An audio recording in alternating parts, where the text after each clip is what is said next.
La province du Congo central occupe la deuxième place des provinces touchées par le Covid-19 après la ville-province de Kinshasa par rapport au nombre de malades. Cette croissance a une justification. Donc c'est une augmentation normale dans une épidémie vu les degrés de contagiosité importante élevés de cette maladie.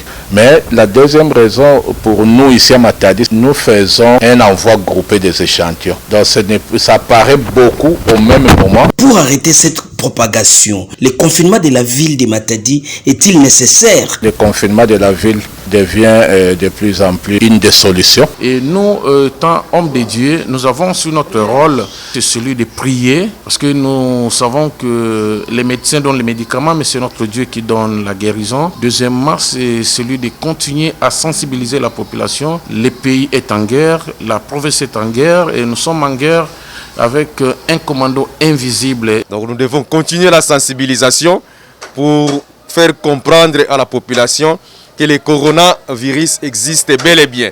N'attendons pas que le gouvernement puisse venir prendre des dispositions à notre place, parce que c'est notre vie d'abord.